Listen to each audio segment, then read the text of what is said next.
And salutations. This cold is really annoying, or whatever the hell this is. Just won't go away. But regardless, salutations. Greetings and salutations.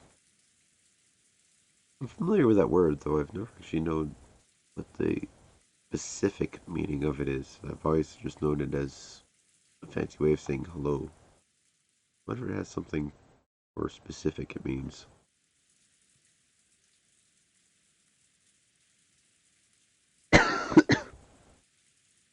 Yeah. Yeah. Um, since yesterday, uh, one of you guys brought up the comment of thinking this is a green screen behind me, and I've been thinking about it, and that might work. Just means to greet. Greetings. Alright. That would make sense. Salutations. That would be it. Also, hello. Salutations. My health, I'm actually pretty good. It just, I may not sound like it, but it's just still there, is all. I don't feel bad. It's just my voice is off and I cough occasionally with a runny nose. I'm pretty good actually. I don't quite sound like it, but I'm better than I have been in a while. Anywho, yeah, I started thinking about a green screen, getting like a pull down projector thing like I've seen some people have. If I did that, I wouldn't have to have a pretty setup behind me. I could like shift my desk over here and like have it face that way. The setup like this with a projector here, and this shelf could like stay there. I don't know. I started thinking about different opportunities, things. Salutaire. Interesting. Latin is such a weird thing. It's a dead language, but used in so much. But I guess it's not dead anymore.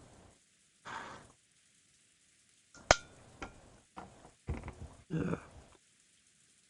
Anywho, yeah, so I've got I don't know some things I'm thinking of trying out um, in my own place. Not anytime soon. I need to order up one of those and do some figuring. I don't know. We'll see. Well, there's nothing wrong with that. Well, here. Um, I was looking into voiceover, what it takes to do some of those, some techniques, so I could enunciate and talk better, things like that. And oh yeah, by the way, it's snowing out here, so stream may flop out for some reason. Charlotte's Up.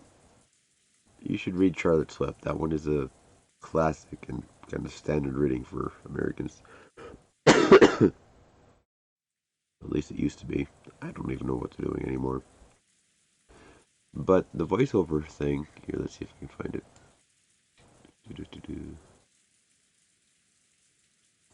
Uh, yeah, they have you. This is actually something I thought of doing prior to the stream starting. Yes, give me a sec here. They have a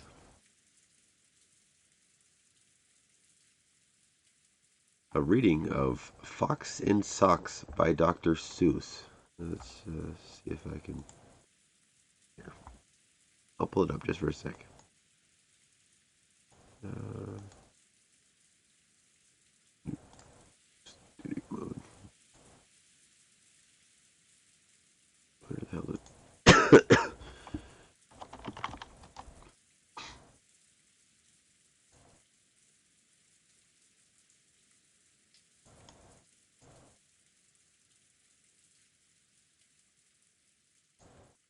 Alright. Here's one of the sites they have. And here, I'll try it for a little bit just before we get started. Here we go. Fox, socks, box, knocks, knocks in box, fox in socks, knocks on fox in socks in box, socks on knocks and knocks in box, fox in socks on box on knocks. Chicks with bricks come, chicks with blocks come, chicks with bricks and blocks and clocks come. Look, sir, Mr. Knoxer, let's do tricks with bricks and blocks, sir. Let's do tricks with chicks and clocks, sir. First I'll make a quick trick brick stack, then I'll make a quick trick block stack. You can make a quick trick chick stack, you can make a quick trick clock stack. And here's a new trick, Mr. Knox. Socks on chalk, and there I mess up. If you don't count the coughs. Where did that go? But yeah, that's take that off. What professional voice actors read and do. So just the fact that it's a children's book means actually nothing with how it's regarded by anybody. Bespectacled from a book. Well, cool.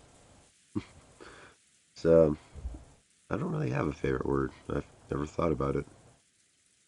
But bespectacled from a book. Well, cool. But yeah, it's children's books. Don't be ashamed of liking what you like or looking into things that other people would dismiss. If you like it, you like it. What's wrong with that?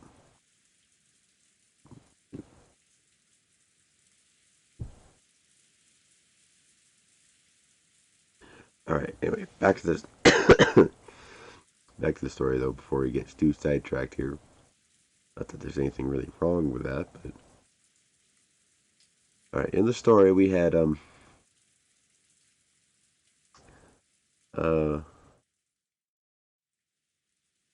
Kraus and Natsuhi were killed by the super windy super shot, dragged outside, and looked like they were strangled, left in the Rose Garden Arbor.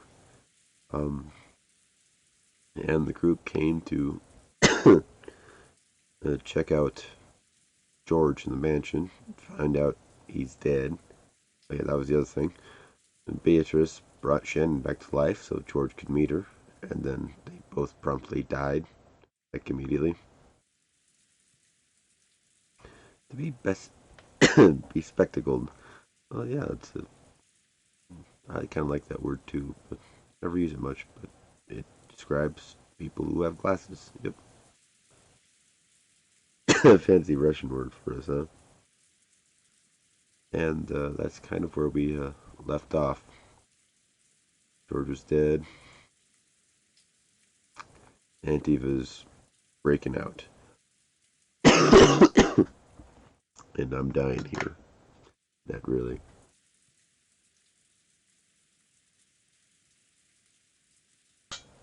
Alright.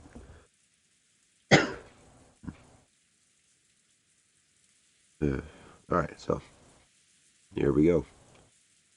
Crestfallen and exhausted, I flopped onto the sofa and plunked my feet on top of the table. No pressure, it's just we're kind of curious if yeah, it's just German, Russian, and like Japanese, like the languages I'm most interested in. Honestly, German has a good cadence to it. Russian looks interesting, and Japanese is Japanese. No, I didn't. They'll probably help, wouldn't they? Maybe I'll pick some up today, I guess.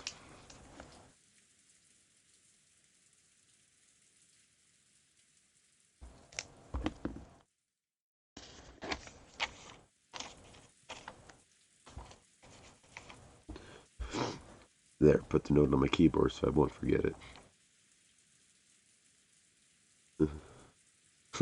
This is because we're all weebs. I guess there, we'll leave it at that. Yeah, it's I like the sound of German. It's a very interesting sounding language. It's similar with Russian, but the thing that's interesting for Russian for me is the lettering, the font, how it's spelled out. It's very unique from a Latin-based wording system. I guess I don't know. That's what's always drawn me to it. I really do want to. Oh, thank you, thank you. Uh, um, didn't go off. Oh well, I guess it's not working quite right. Oh well. But relic. I'm brain farting and I can't remember what that word is.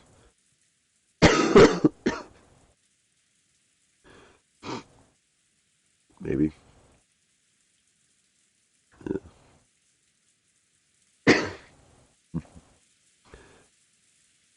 It's hard to just talk about nothing here. It's not that this is nothing, but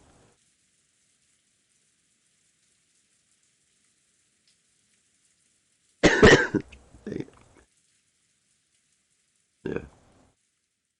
Maybe I need to get through this before we all die, or before I die, before I can finish the story for you guys. Maybe all these murders numbered my heart. Oh, that was the other thing. Is they had that weird number 07151129.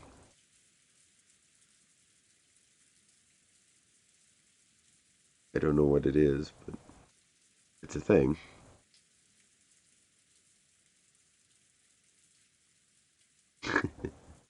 Yeah.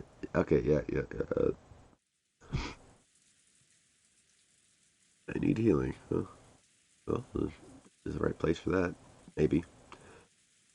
Noticing the hosting guy, but yeah, I saw a guy do that. There was like, what I think it was the Chernobyl or something, some documentary or video game or something about it, and it was a Russian guy saying, "No, that's not what any of this says." Oh yeah, I love the movie. Sure, Chernobyl. It's like, no. That's not how what it sounds like when you spell it out like that. Probably a bit of an American thing. Hey, this is cool. That's an R. We'll just flip it around. Yeah, there we go. That's pretty cool looking. No, I think the R is like a PHF type sound.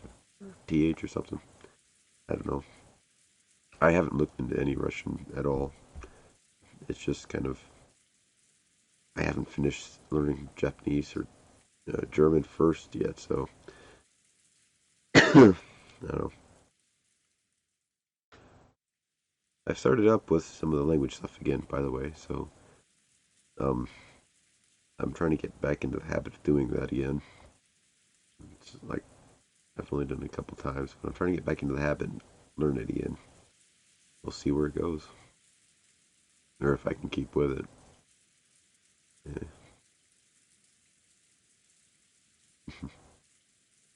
yeah it's I think those the dots are the long sounding version of it.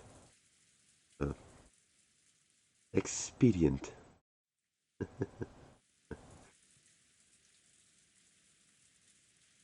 You don't have expedient as an idea in Russian?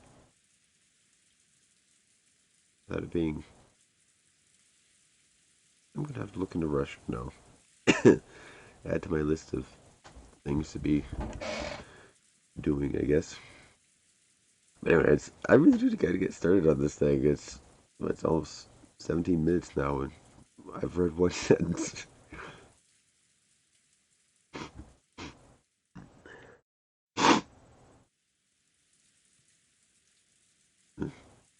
Maybe all these murders numbed my heart.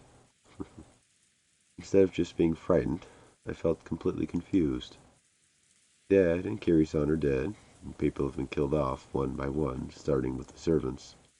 And there's been a hell of a lot of them by now. I don't know when the first murder happened, but they might have been killed at a rate of about one person per hour by now.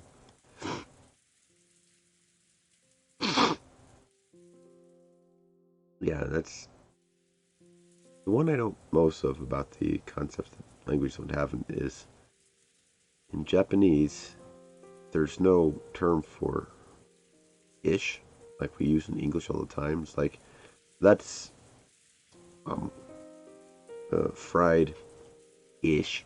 That's tasty ish. And apparently they don't have something like that in there. Several words, yeah, it's like this one word can convey a bunch of things.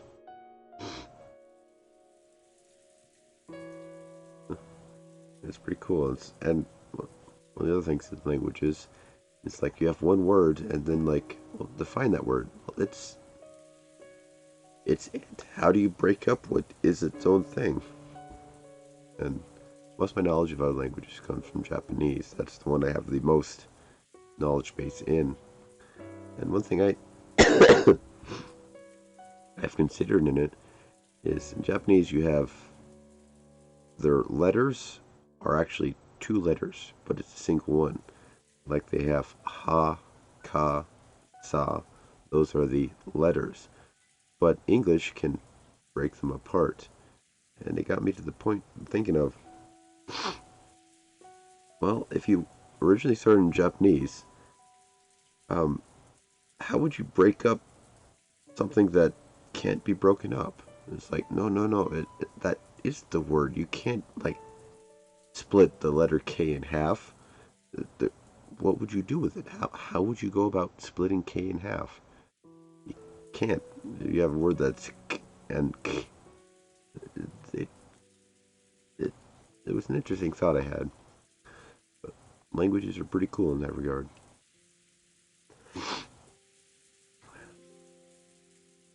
Getting motivated to do some more language stuff. Yeah. But yeah, it's interesting how some languages just have a fundamental understanding of this one little phrase, and that little phrase takes this much explanation for everybody else.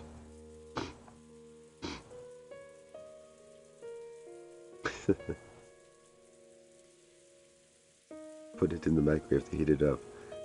English is a bit weird like that. You can turn anything into a word, and it still makes some bit of sense. Well, he just walked over there and then velociraptored out the door. He put it on his head and meloned it around all over there. It doesn't quite make any sense, but you can at least have some idea of what's happening. It's weird. But yeah, I heard some, like a Tumblr thread or something, people messing around with that concept. You just take a word and use it as a verb. There you go. Let's Umineko. There we go. Um, I'll not, because I can't quite laugh like that right now. Okay, but yeah, let's Umineko. Let's Umineko, guys. I'll get back to it. We believe that the boat will come for us around 9 tomorrow. There's still a full 12 hours until then. How many more sacrifices to the witch will there have to be for us to survive? The four of us, if one goes each hour, it won't last any longer than 4 hours. We don't even know if it will last until midnight tonight. Yesterday, after lunch, we came into this parlor. Just as they started talking about serving some tea Aunt Rosa had bought, we kids decided to take a walk. Maria was jumping around, wasn't she? Didn't Shannon-chan bring us some cookies? She said Kumasawa-san had baked them, or something. Mackerels. It would have been hilarious if she'd baked some mackerel into them, wouldn't it? That's right. I'll never hear Kumasawa Ba-chan's mackerel jokes again, will I? Oh, right. I only remember stuff about Kumasawa Ba-chan. That wouldn't be fair to everyone else. Why did Dad and Kiri-san even go outside? Not like going without food for a day would kill us. But why did gluttony get a hold of them and make them go out for food? I'll bet that fearless dad of mine just started complaining about being hungry. Yuri-san, you were supposed to be the brakes for my reckless dad. Why didn't you stop him? And what about your daughter, Angie? She's still just 6 years old. Don't tell me you plan to leave her in my care. After all, it's doubtful now whether even I'll be able to leave this island alive. Stop. Why are you fighting at a time like this? Jessica-san, stop. It's been kind of noisy for a while. By the time I looked up to see what it was, Jessica and Aunt Eva had suddenly started fighting each other. No, maybe I should say that Jessica was grabbing at Aunt Eva.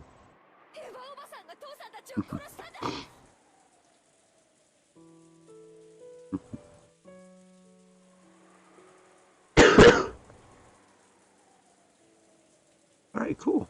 Thank you, Sky Lokilo. It's a chill stream. That's kind of what we do here. And yeah, thank you. Thank you for the follow and whatever version of whatever works out for you.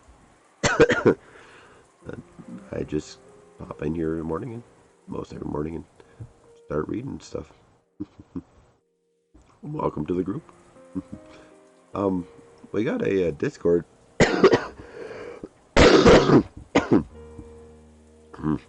That was a bad one. We got a Discord link if you want to follow it. I gotta keep putting that up there.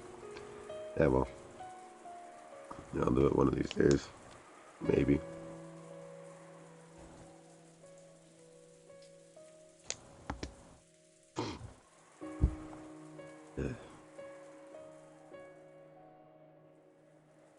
Aunt Eva killed Dad and the rest. There's no other explanation.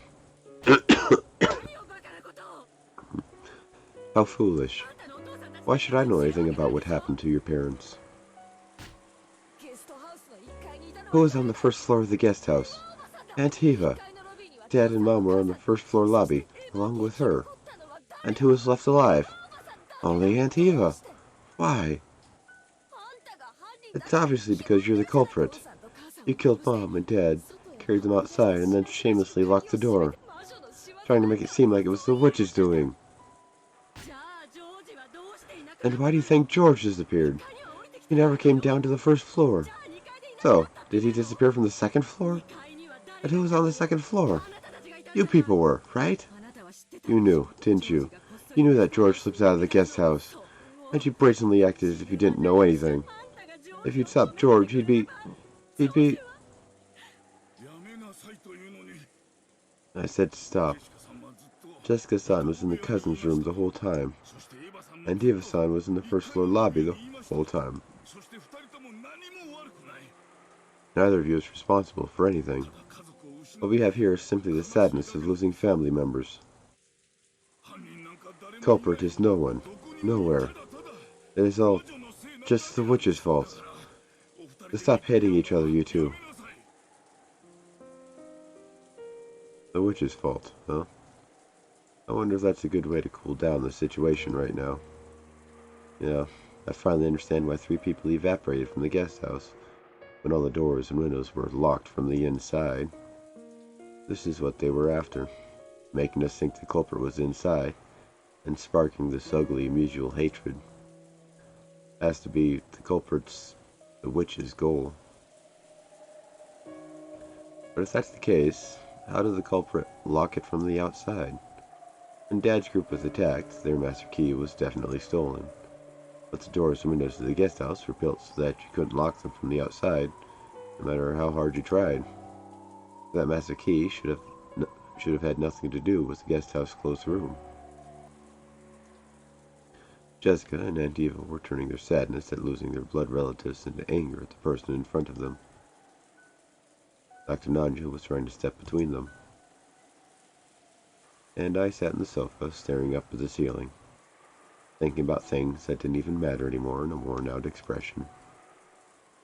I just couldn't believe that this was the same parlor that had been so warm and pleasant midday yesterday, for just a short time before the typhoon hit.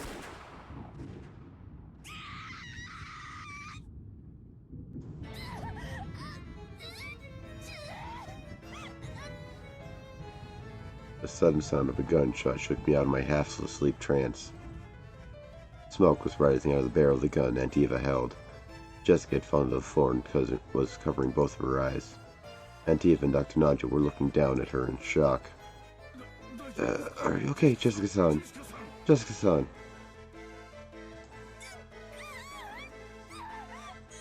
It hurts, it hurts, it hurts. It wasn't my fault. This happened because you came at me even after I told you to stop. Hey, wait a sec, what's going on? Did Jessica grab Aunt Eva and turn it into a scuffle? Did they start fighting over Aunt Eva's gun? Some kind of impact caused the trigger to be pulled? I didn't know if the bullet had grazed her or if she'd been burned by the discharge, but either way, Jessica was covering both of her eyes, screaming, it hurts, and rolling around on the floor. Don't worry, calm down. It is not a serious wound, so get a hold of yourself. My eyes hurt. It hurts. I can't see. I can't see. Dr. Nanjo let Jessica borrow his shoulder, saying that he would tend to her in the servant room. The servant room in this mansion had a bed and a first aid kit and was able to function as an infirmary. Damn it. You killed Mom and Dad. I'll kill you. I'll kill you. It wasn't me. It wasn't me. Jessica, you'll aggravate the wound, so don't move about. Come, let us go to the servant room. Jessica continued to curse Antiva as her parents' murderer. It seemed that Antiva couldn't conceal her trembling at the fact that she had pulled the trigger, even if it had been an accident. Contact wrong. Eyes! Should we really be laughing at this point? It wasn't my fault. It happened because that kid jumped at me. I didn't kill anyone. More importantly, who killed George? That's right. Who killed George? George. George. It isn't my fault. It isn't my fault. Wait a second, Eva. Don't go off on your own. I didn't know if it was because Aunt Eva couldn't bear her mistake, or if she'd given up control of her body to anger at the person who had killed her only son. Well, you're kind of working. I'm definitely chuckling, but I don't know if I want to be right now. Who had killed her only son, or if it was both of those all mixed together. At any rate, she ran into the corridor, yelling, fearful and screaming. I was also worried about Jessica's condition, but right then I couldn't leave Aunt Eva alone. Why would she go off on her own in this mansion, of all places? Is she suicidal? Dr. Nanjo took Jessica towards the servant room. I chased after Aunt Eva, dashing to the depths of the mansion. And that's how the gang got split up again.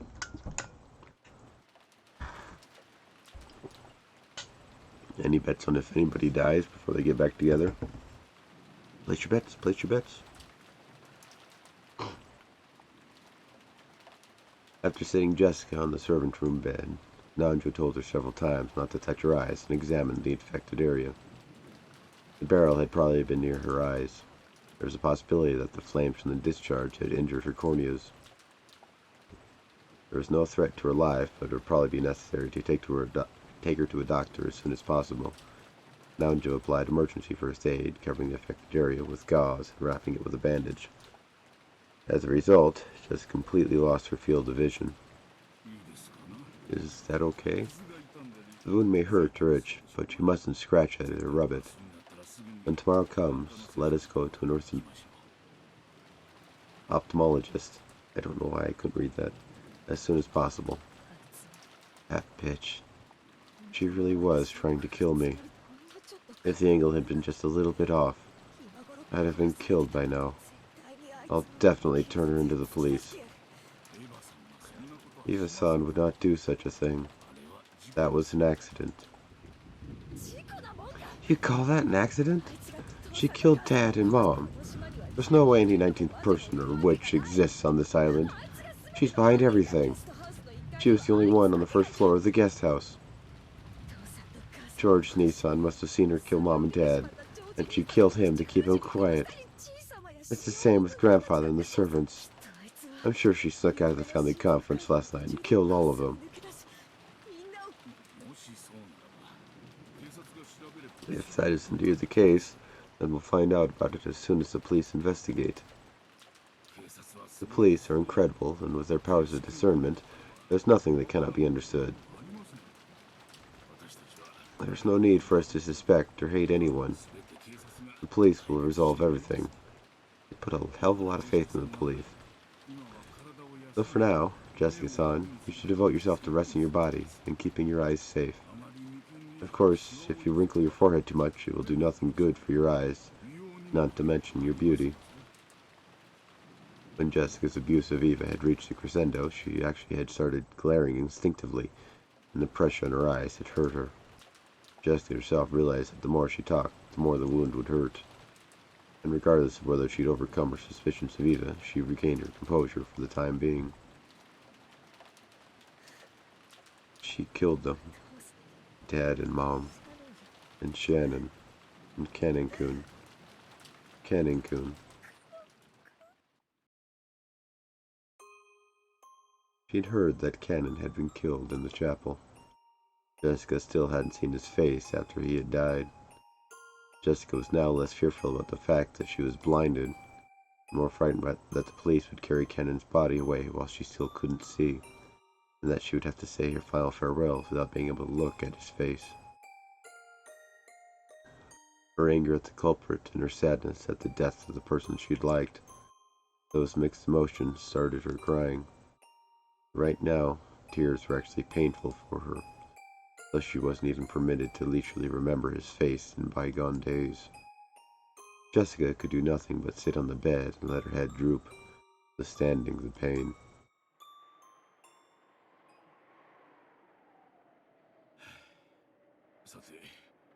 Well then, now I am worried more about Eva-san. I hope she isn't too shaken by this. Realizing that Jessica had calmed down for the time being and letting out a sigh, he stuck his head out into the hallway to look for any sign of the others coming back.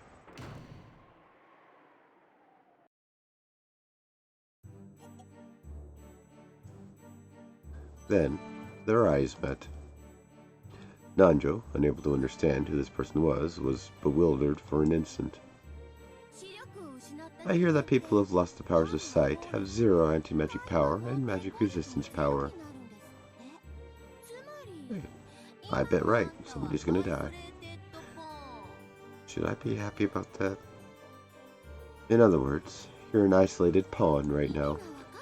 Understand what that means? What did you say? Nanjo had no way of understanding who this person in front of him was, much less what she had just said. Dr. Nanjo, what's going on? Unable to see, Jessica had to rely on voices alone to make out the situation. But since she heard Nanjo say something in an uneasy tone, she tightened up, thinking that something bad might have happened. Stop, please. Please don't kill me. I have a sick grandchild. I mustn't die here. Please, spare me. Dr. Nanjo! Dr. Nanjo! Jessica couldn't do anything except call out from the bed. Judging by the tone of his voice, Nanjo was in the corridor confronting someone, and he was scared. His life must have been threatened just a second ago. No, stop it. That's actually pretty good. On the 9th twilight the witch shall revive, and none shall be left alive.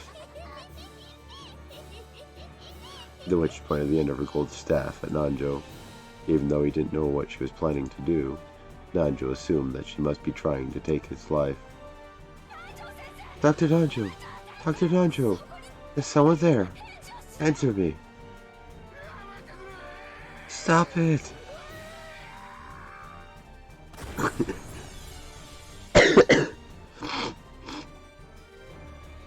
Bang. A sharp sound echoed, and just as sharply the tip of the golden staff tapered and stretched, slicing into Nanjo's forehead. Jessica, who could only try to grasp what was happening with her ears, had no clue what was going on. But even so, she was able to realize that with that sound, Nanjo had died. and she could tell that that person was now in the corridor, right in front of the servant room. Furthermore, since she couldn't see, she wouldn't be able to run away, much less resist. Knowing that she was a mouse in a trap and in a life-or-death situation, Jessica shuddered. Bodily barricade the door would be my suggestion. Oh, Jessica, too bad. Your eyes got injured. Now you can't even escape. I'm gonna play a whole lot with Nanjo's corpse now. When I get bored of that, I'll kill you next and play a bunch more. No? Wait. If I've got you here blind already, I won't wait until you're dead. I'll have a lot of fun with you before I kill you too. So wait here, shaking for a while, okay? As you try to imagine all the ways I'm playing with Nanjo's corpse. Jessica was struck with fear and let out a frail scream. She wanted to scream in a much louder voice, trying to get someone to help her, but she couldn't. When faced with true fear, it clogs up a person's throat. Right then, Jessica could barely even breathe. Oh yeah, she also has asthma. Help me! Help me! She searched around with her hands, trying to find some way to escape. But even though she should have known this room well, just being unable to see made it like a closed room with darkness. She ran into a shelf or something and things like a candy jar and bottles fell down, hitting her on the head. As she was now, it would have been tough for her to even guard her head to block it. She was painfully aware of how powerless humans become just by losing their sense of sight. Of course, she had no time to be impressed by this fact. She crawled around at random trying to escape from that place. But she kept bumping into things that she didn't understand, getting hit by various falling objects, and it felt like the entire room was alive, bullying her and refusing to let her escape. Then, a footstep could be heard from that presence in the hallway, and then, a voice. She'd probably poked her head into the room since Jessica had been so loud. You really are noisy. Act like a lady and wait there on the bed. 'Cause I'll give you a wonderful blood-red death outfit fitting for such an honored daughter. Something good enough to make the person who finds you faint, okay?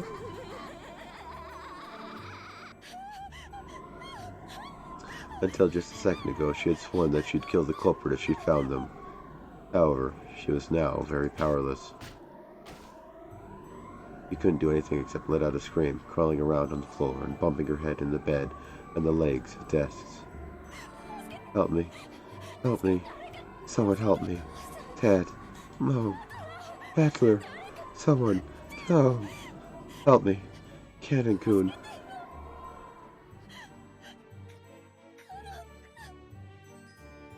In the corridor, as the witch thought of how to toy with Nanjo's life, a single gold butterfly secretly watched that scene from the corner of the hallway. It was Beato, who had barely escaped with her life once before. The gold butterfly softly returned to human form. It was faint and transparent like a lace curtain. By now, her power was so weak that even maintaining this form was difficult for her. Right next to her, Ranobe also appeared. It is unlikely that Jessica will survive. Of course, there were to be no survivors from the very beginning. She has grown feelings of love for Cannon. I have toyed with them at times. However, such behavior was shameful for a witch. Love is a single element. Romantic love is even more pure, more sacred. Though for some reason you seem to despise it thoroughly, my lady. Teacher told me, magic exists to bring people happiness. That's something I myself must have been aware of in the past. Ever since I forgot that, I stopped being a witch. And so, I lost the right to be Battler's opponent. I can hardly believe it, my lady. Do you actually intend to rescue Jessica? It will be dangerous. I know. Even if I do save her, She'll become a plaything of the witch's banquet when the door to the Golden Land opens. But even so, that death would be far more compassionate than what that person would do to her. The witch's banquet seals lives in a terrible way, but it does not do so more than once. It does not toy with life and death. However, that person is different. She kills over and over. She kills for fun. There's not even a trace of compassion there. I want to at least save Jessica from that kind of cruel fate. Certainly. By carrying that out, you would probably be praised as a good witch. However, the new Beatrice-sama already views you as hostile, my lady. If you were to be seen by her again, you would not have any method of escape this time, correct? When I reunited George and Shannon, I finally understood what a witch is, and what magic is. I am a witch. I must act as a witch, and I must be acknowledged as Battler's opponent, and make Battler accept me as a witch this time around. The road to that goal may be long and difficult. However, if I do not take a step forward here and now, I won't be able to call myself a witch. I understand your feelings, but how do you plan to rescue her? There are not many forms of magic that your body is capable of now, my lady. Did you not have to borrow George's power, even back when you revived Shannon? Indeed. And for that very reason, I may be able to save Jessica. Right now, she is begging for Cannon to save her. If I can borrow the power of that emotion, my magic may be able to knock on the doors of the land of the dead once again. You may be able to knock. However, you would use up all of your magical energy. If you were to be spotted by the new Beatrice-sama, you would truly be without a method of escape. I am no longer your butler, my lady. Understand that I cannot assist you if the situation worsens. I know. By now I have toyed with and taken more lives than I can count.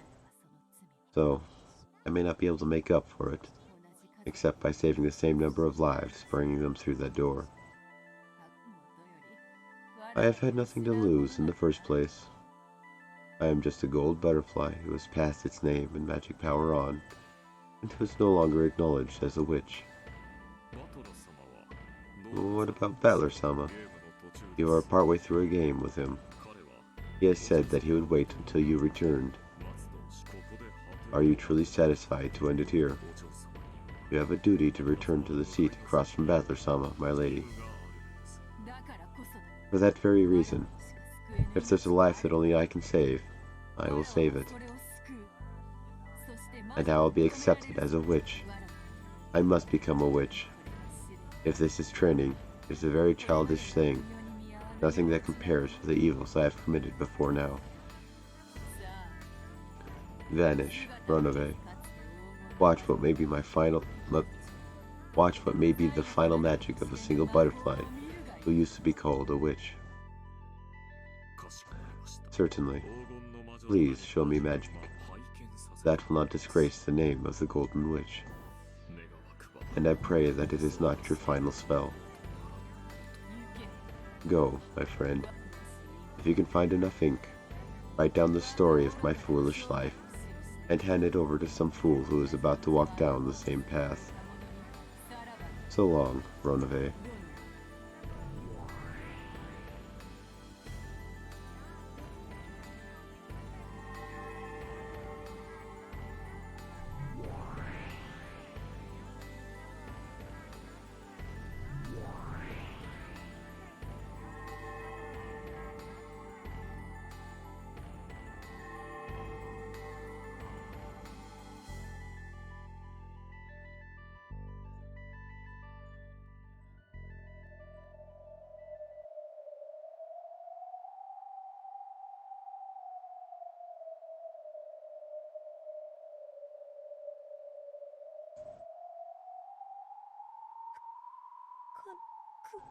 Cannon-kun. Where are you? Where are you? Help me. Help me. My lady, I am always there by your side. Cannon-kun? Cannon-kun? It seemed to Jessica as though she'd heard Cannon's voice just then. She looked around with unseeing eyes, but of course she saw nothing. On the contrary, that action caused her head to hit the desk again. Cannon-kun, Cannon-kun, help me, help me. Yes, my lady, I will help you. Cannon-kun, you survived. This time, she thought she heard his voice clearly. Jessica jumped up in surprise, banging her head against the desk once again. My lady, please calm your heart and listen. Unfortunately, I am not alive. Huh? I have already died. However, that witch came to me to tell me of your peril, and she gave me just a little bit of time so that I could save you, my lady. Please, calm your heart even more. If you do, my form will be visible even to you, my lady. Jessica obeyed those words. She chased all idle thought from her head and relaxed her breathing. Of course, her heart felt like it was going to explode after hearing the voice of the one she'd liked and had thought was dead. She resisted the excitement with all her strength. When she did, she felt as though Cannon-kun really was right in front of her. Even though she shouldn't have been able to see him with her eyes, she was able to sense him clearly. Can you see me, my lady? Yeah, I can see. I can definitely see you, Cannon-kun. I exist only as a soul now, so I cannot touch you, my lady. I cannot do anything except talk to you like this. As my current weak existence, I can do nothing more than that. But I should be able to be of some aid to you, my lady. So, we can only talk? I can't touch you, Cannon-kun? I am now more fragile than smoke from a candle. So much so that if one of the living such as you were to touch me, I would be wiped away instantly. So please, don't try to touch me, because I am also holding back my desire to touch you, my lady. Okay? More importantly, my lady, please listen well. The new Golden Witch has a cruel heart. She surely plans to make you meet with a horrible fate. You must escape from this room and hide. How? I can't see anything. Quiet. I will be your eyes, my lady.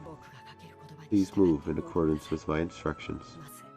First, please crawl 3 steps from there, then stand up. You are now under the desk, my lady. If you stand there, you'll hit your head. That was under the desk? Okay. 1, 2, 3. I'm gonna stand. Kind of. That's why I said audibly barricade the door, personally. Well done. Next, please turn to face towards 9 o'clock. Yes, well done. This is pretty embarrassing. Oh. Are you okay? Does your wound hurt? No, I'm fine. What next? Jessica thought that if this was a dream, she didn't want to wake up. And if she were allowed to, she would have wanted to take off the bandage covering her eyes and see him. However, if she did that, Cannon might vanish like frail candle smoke, just like he himself had said. She was afraid of that, so she satisfied herself with just listening to his words once more, repressing her desire to see him, to hold him. Therefore, what hurt her eyes now were tears of gratitude. Tears of gratitude for the god, or maybe the witch, who had given her this miraculous moment. Is this okay? If we keep talking like this, won't we be noticed by her? Won't our voices be heard? I have erected a secrecy barrier. As long as we don't make any loud sounds or speak noisily, no one will notice us. That's why people can't tell when I'm around. I don't really get it. But anyway, we'll be fine as long as we stay quiet, right? What should I do next? Please walk 10 steps in that direction. You will touch the sofa. Please continue along that. Do it slowly. Stay calm. Believe in my words. Sure. It's weird.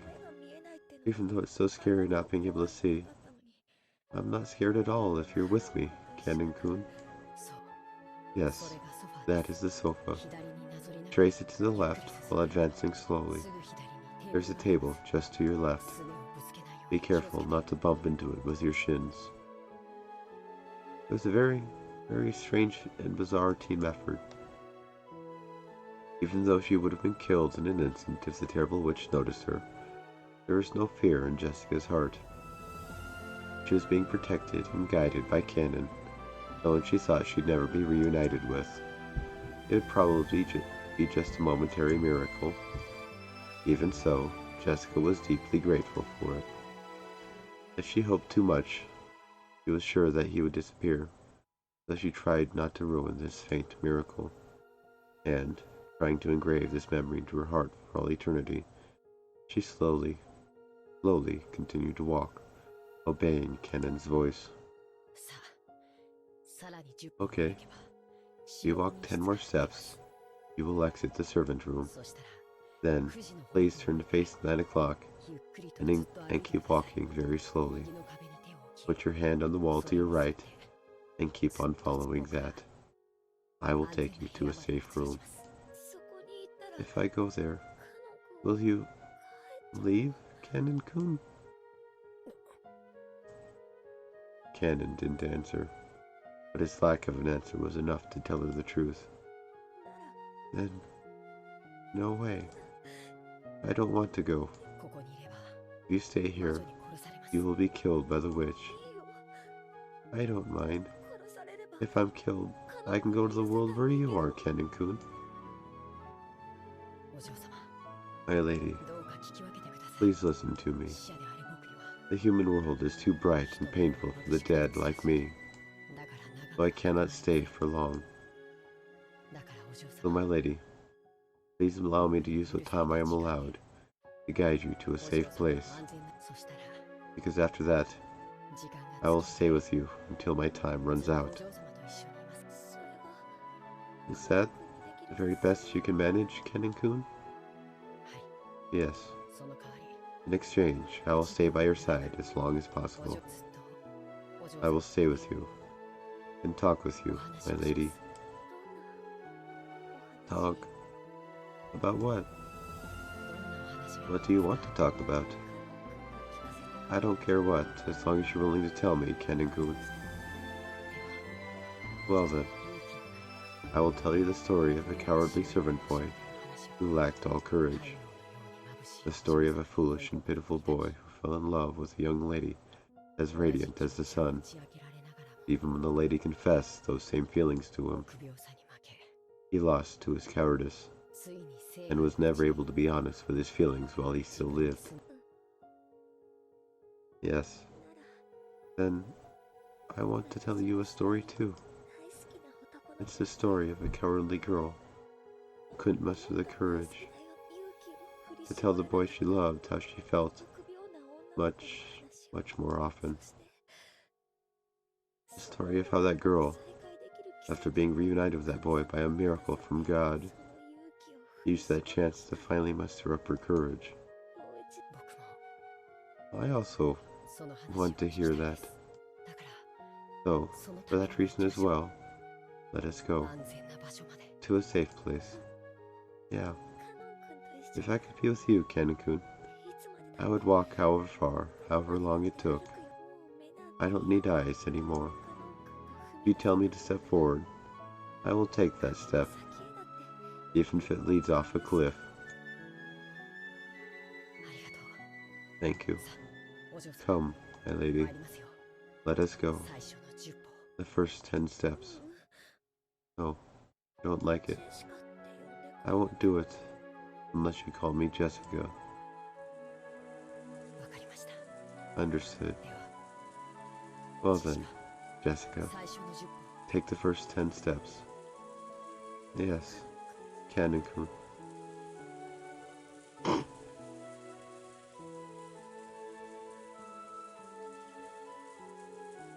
Very quietly, Jessica and Canon slowly snuck out of the servants' room.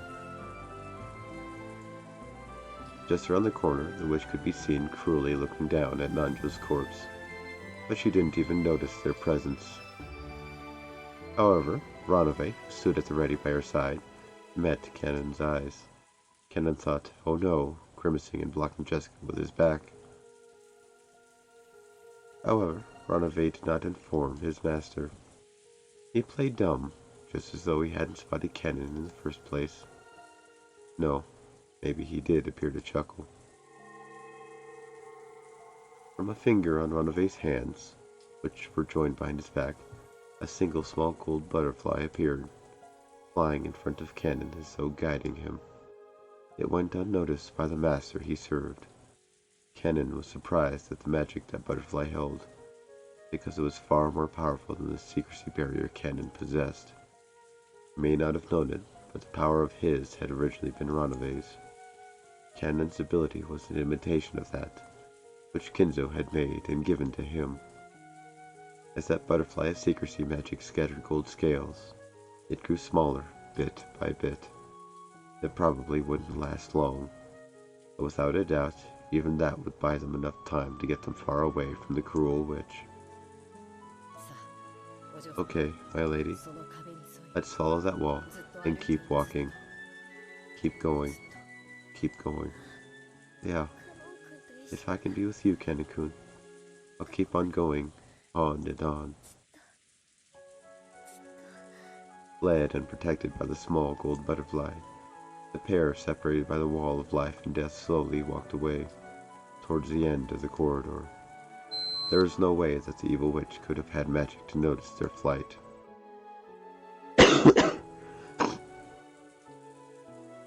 Until they disappeared at the other end of the corridor, the witch didn't realize that Jessica had vanished.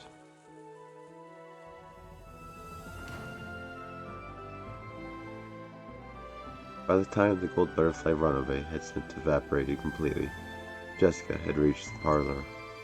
Even though it would have been a quick trip if she'd been able to see as she was now, it had been a very long adventure. Come, my lady, we've reached the parlor. I will now take you to the bundle of curtains by the window. If you hide in there, you'll surely be safe. Inside the curtains. Not bad. I used to hide in there a lot, long ago. Beatrice-sama. Huh? Canon called out the witch's name. Jessica looked around in surprise, but she obviously couldn't spot the witch when she couldn't see. Beato had appeared once again with a faint form. Canon squared off against the figure of the evil witch, but Beato's expression was soft, or even pitying. I don't know what sort of whim led you to revive me, nor do I understand what you're thinking now. Oh, it was nothing more than a whim. No, this is how witches should be. It took me 1,000 years to realize that. That is how foolish it is. Who is it? Who's there? My lady, be quiet. She is the witch, Beatrice. I owe her, because she let me be with you one more time. The witch, Beatrice. Forget about me. More importantly, you should quickly hide that girl in the shadows of the curtains. You probably do not have much time left. You may spend it having a final conversation with Jessica. A secret meeting inside a bunch of curtains. How clever you two are. Thank you, Beatrice. Thank you for letting me be with Ken and Goon. Jessica didn't know where Beato was, so she said that while facing in the wrong direction. Perhaps because she found that funny, Beato snickered. I will now leave this room to the pair of lovers. Evil witches have no need for tales of love. Allow me to depart. Beatrice-sama. Thank you very much. There is no need to thank me. You know that something like this cannot compensate for all the evil I have done. I offer my gratitude to this good witch as a parting gift. I don't know what has happened before, or what will happen later. However, at this very moment, you are without a doubt a good witch. You flatter me, Furniture. The next time we meet, I may be an evil witch who doesn't betray your expectations. And with that, farewell. Beato left the parlor and closed the door, and, mustering the last of her remaining magical power, she sealed the door. The fact that those two had escaped into here would eventually be noticed, and now that the night's twilight had been reached, no matter how much they struggled, their inescapable fate had already been decided. However, until that final moment, they should be given the chance to speak with each other of their love. The witch poured out all of her magical power to protect their time together,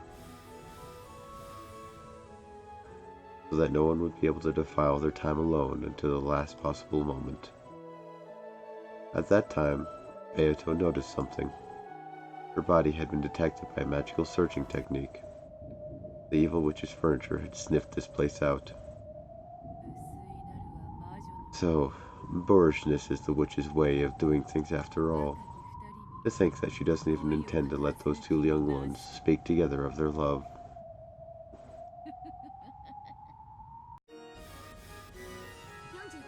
"45. Data received. Checking target. Target confirmed as predecessor Lady Beatrice. Analyzing parlor defensive wall. 72 layered multi-layered defensive wall. Attack-proof barrier and anti-magic armor. Sniping into the parlor will be impossible. Data link to 410. 410. Data received. Then, you just gotta kill predecessor Sama first, yeah? Great, Lady Beatrice. Your firing permission, please. Go ahead and shoot. Oh, and avoid her vital areas. There's something I want to ask that old hag. 410. Firing. The Chester sisters' gold bow released a gold snake. They crawled down the corridor, starting from the front of the servant room, aiming for the parlor as it drew a soft, snake-like curved line trajectory.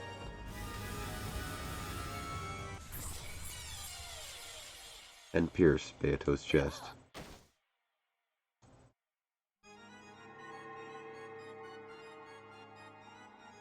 Gold butterflies gathered, and the cruel witch appeared along with her furniture. Predecessor Sama, no further obstructions will be permitted. I didn't think they would be.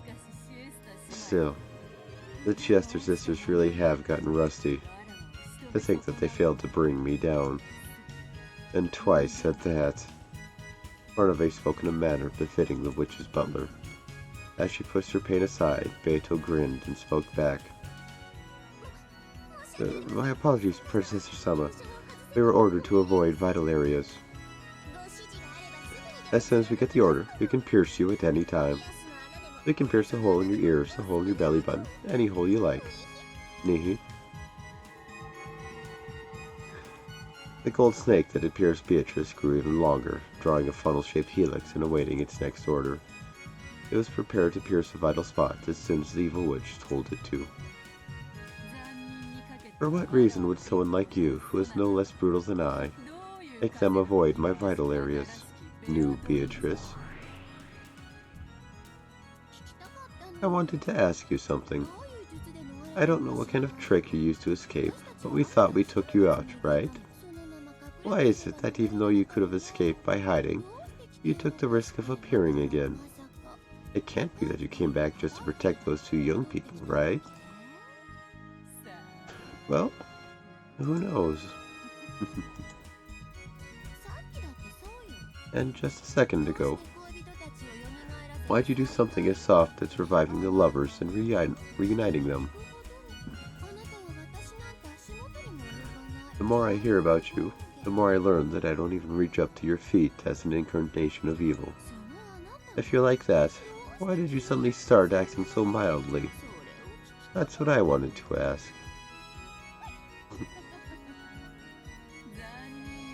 I am brutal, therefore I am fickle. What purpose could questioning that possibly serve? Yes, the sisters. Sower. When she ordered that, the gold snake was curled into a helix and suspended in space, moved as fast as a real snake going after its prey, and pierced Beato's body multiple times from both sides, its gold tail drawing an X shape. As the cruel witch had ordered, it drew a cross-stitch through Beato's chest. The gold thread made a squeaking sound and tormented Beato. Rather than a gold snake searching for its prey, it waited for orders like a sewing needle ready to sew Beato. If it's you we're talking about, there's no way it could have been a whim. I've heard about you, and I've learned. You're such an incarnation of evil that I don't even rise up to your feet. I thought I was truly a fitting successor to you. But you've always been in the way. You always say warm, pleasant things that shock me. What changed you? You explored the depths of evil for 1,000 years, and I let you live, because I want to know what happened to make you change so much. If you really want to know, then I suggest you waste 1,000 years as well. So,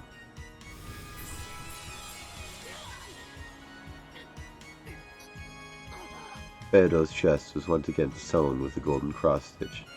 It tightened once again, squeezing fresh blood from Beato's chest. The intense pain it caused ran in conflict with its beauty to the eye. You might be one of those things that disappear when they die and don't leave a corpse. So I'll kill you slowly. But if you answer my questions honestly, I'll let you die easy. I'll give you a splendid, gorgeous death, perfect for my predecessor, Sama. I'll sink you in a coffin filled with water and roses. Isn't that wonderful? And you still won't talk? About the reason for your change of heart?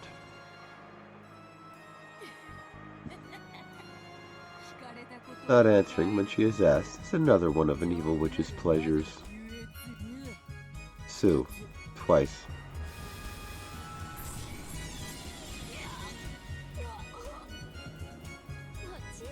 Of course, you don't have to answer. After all, that way I get to torture you. The endless magic truly is wonderful. When you think about it, this world is limited in every way. The endless cannot exist in the human world. Because gods are without limits, the human world is deprived of all limitlessness, so that they can be looked down upon. So in other words, this endless power is the power of the gods. A wonderful power, where the more you play with it, the more fun ways of playing you find. You used that power as you pleased for 1,000 years, and went on a rampage. Why are you having a change of heart only now? You aren't going to say you regret handing it over to me, are you?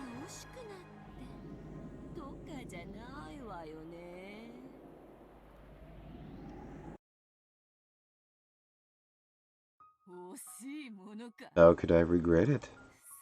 The endless magic you believe in is no magic at all. True magic lies in a deep abyss that you most certainly cannot reach. And this is what you realize? Then what is it?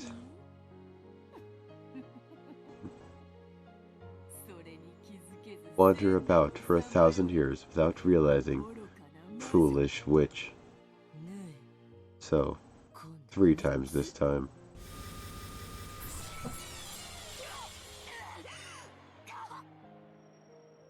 Beato's chest had been embroidered with a gold thread. It tightened even more, causing Beato more and more pain. Well, that's fine. I'm no longer curious about what kind of revelations an old hag who refuses to die might have had. I'm bored now, so I'll just kill you. If I do, the barrier around the parlor will dissolve. Then, I'll torture Cannon and Jessica to death a whole bunch of times. Being able to have 2 lovers as my toys at the same time sounds pretty fun, right? Killer.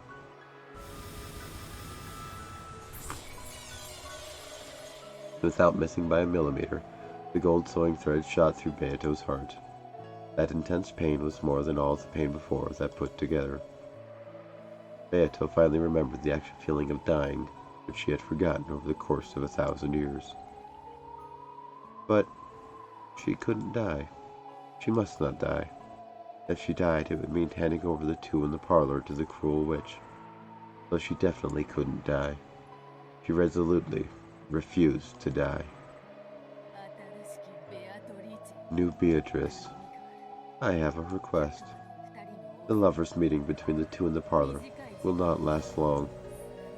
In the amount of time an hourglass can measure, Cannon will probably vanish into the land of the dead. Would you please allow them at least that much time? No way. Isn't tearing apart 2 who love each other fun? You said it yourself. I want to try it. In that case, I mustn't allow you that pleasure. Yes, it can be fun tearing apart lovers. Really? I'm sure it is fun.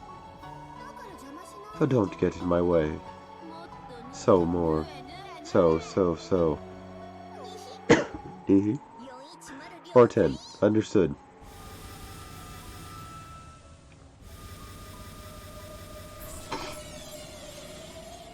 The merciless gold sewing needle sewed the gold thread through Beato's heart over and over again. However, no matter how much it tightened, that heart did not stop. This isn't nearly enough. I won't die by something like this. What are you doing? Make this old hag shut up. Kill her quickly. We're killing her. Even though we've sewn her heart in place several times, this person's heart won't stop. Are you immortal?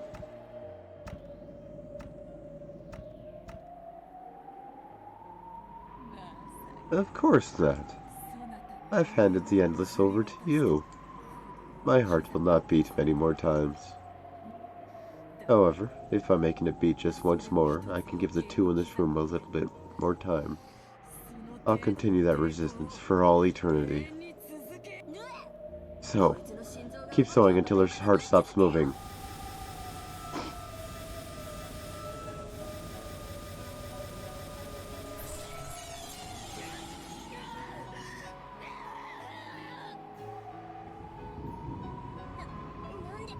Why doesn't she die? It's impossible. Why isn't her heart stopping, even though it's been sewn in place? Who cares? We'll make the heart explode from the inside, yeah? How pitiful. And you could have died cleanly if you hadn't resisted us.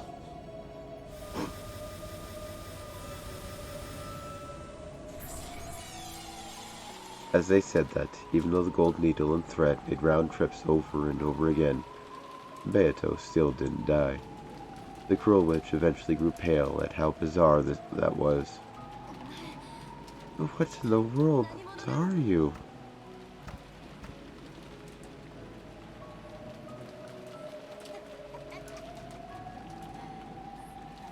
You probably cannot understand. Even I didn't understand. And yet, somehow or another, It seems that this is true magic. In other words, I have now become it. I have become a true witch. Fixing the explosion center in Heart Interior. Fuse preparations ready. Explode!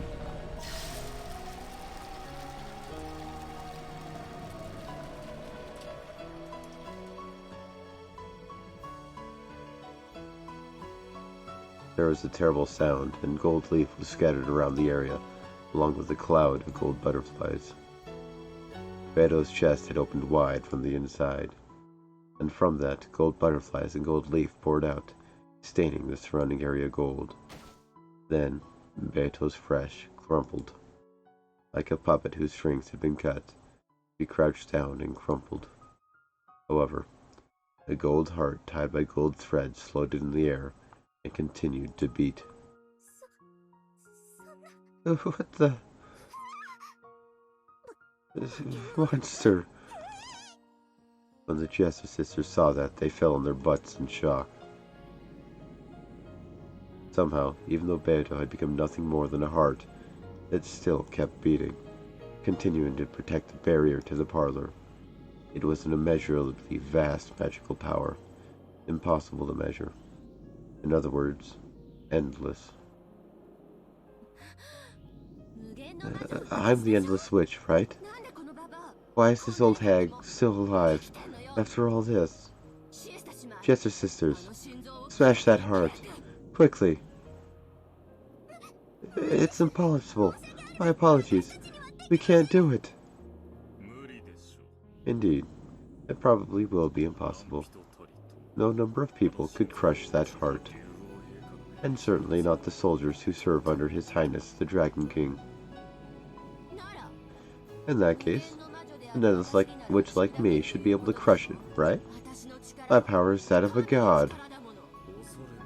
I am afraid to say that your power cannot leave a single wound on the endless of Beatrice-sama. Just what do you mean by that? Just as there can be no light without knowledge of shadows, there can be no infinite without knowledge of the finite. Before my Lady Beatrice's true endless power, your frail magic is quite lacking. What is that? The cruel witch was surprised and stepped back.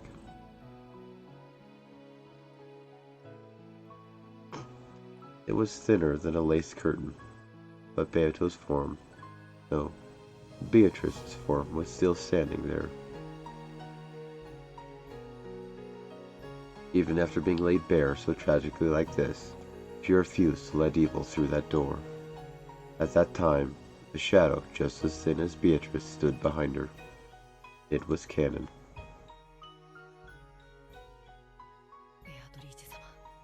Beatrice-sama, thank you very much.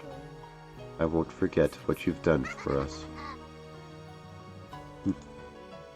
I'll hear those words of yours once the number of my blessings has surpassed the number of grievances I have caused. Holy... Was that long enough? Hello? Thank you? Yes. Truly. Thank you very much. And Beatrice-sama, you have also done enough. Please, be at peace. Thank you. Is that so? Is this enough?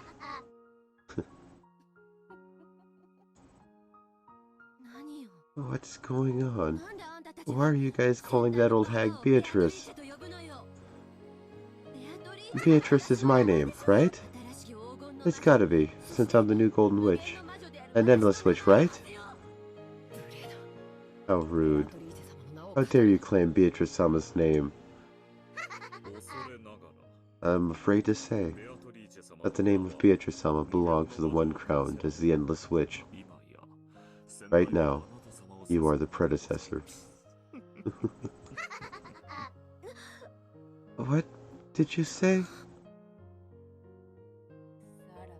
Farewell, Canon. My feed's gonna be giggling for a very long time now, isn't she? Farewell, Canon. I'm sure I'll see you soon enough. In a new nightmare. In the nightmare of a new night, will once again be your companion, Beatrice-sama. With that, if you would excuse me.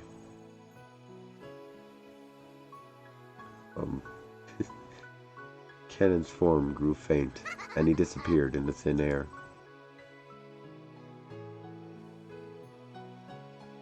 After watching him go, Beatrice's form also grew faint, and before disappearing, it slumped over onto the floor. Then, there was a splat. The golden heart that had been floating in midair lost its sparkle, became blood-stained flesh, and fell to the ground. How frail it was.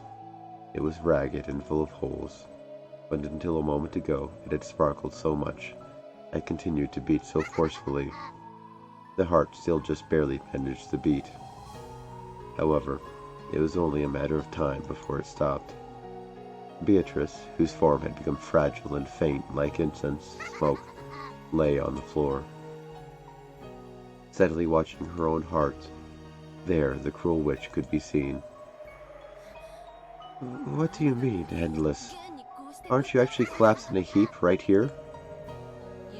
How can there be a finite infinity? That's a contradiction. It couldn't exist. This is the limit of your magic. The endless is better than the finite. Beatrice no longer even had the will to respond. No, on the contrary. It is doubtful that the words of the cruel witch even reached her ears. If you're a real endless witch, try standing up. All of the goats had arrived, I guess. How's it going? You can't stand, can you? Why do you think you can't stand? It's because you aren't the endless witch. The cruel witch poked Beatrice's heart with her fingernail. Beatrice had no words with which to respond to that provocation. However, instead of words, she returned a single expression. It felt humiliating only to the cruel witch, because she had gently curved her mouth and smiled. Here it goes again! Hello, people? Footsteps were approaching that place. There was no way she had misheard it.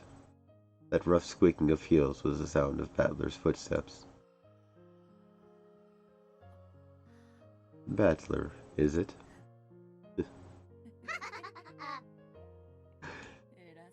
After talking so tough, I ended up like this.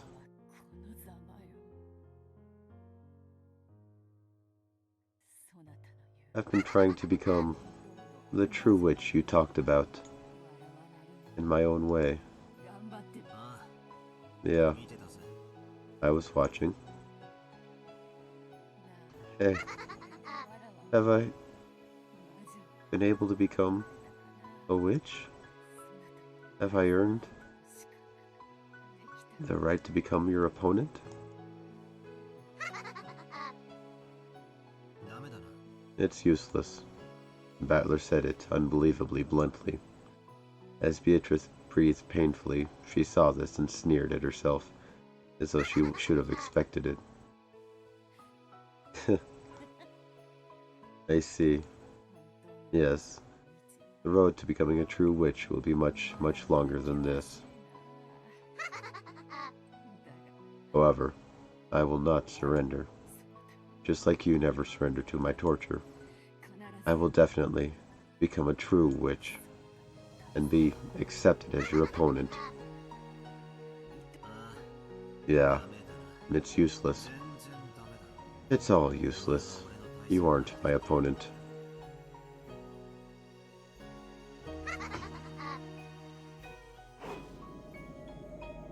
The cruel witch raised her foot high.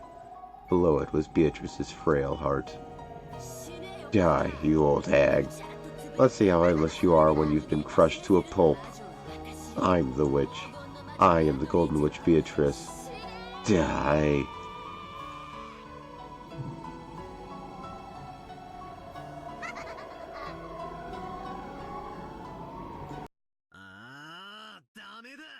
That's useless. That's all useless.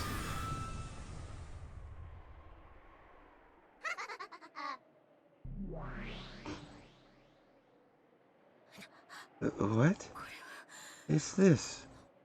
Where is this?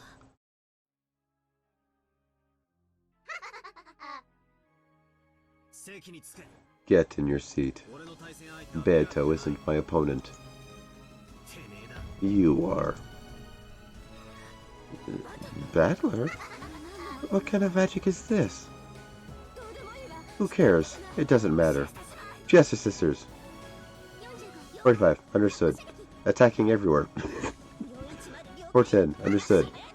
Die, Battler. The Jester Sisters each readied their own golden bows and fired golden arrows. The two only pulled the bowstrings together when using precision guidance.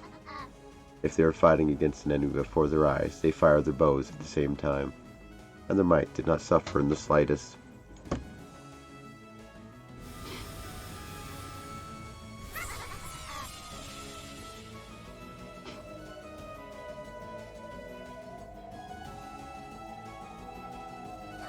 But it was deflected?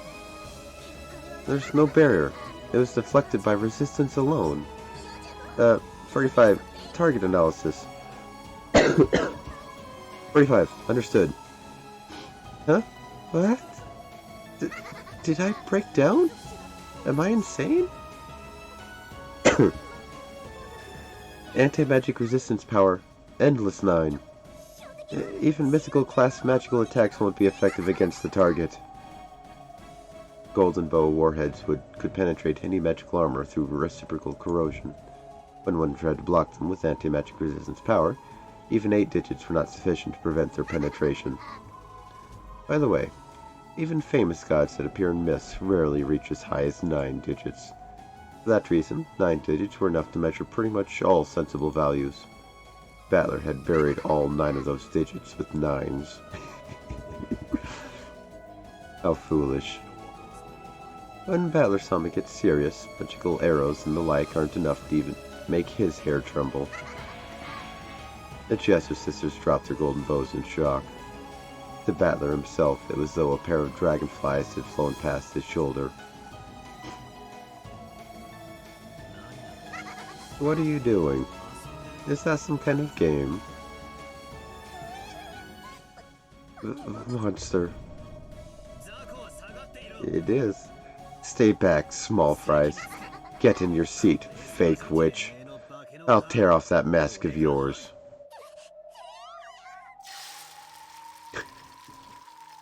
The Jester Sisters couldn't hide their fear at Battler's ferocity, and they backed up as though they'd been struck. Beatrice watched with a scene shock. Battler, what is this supposed to be? Just like you see, you aren't my opponent. She is. That imposter over there who's using your name.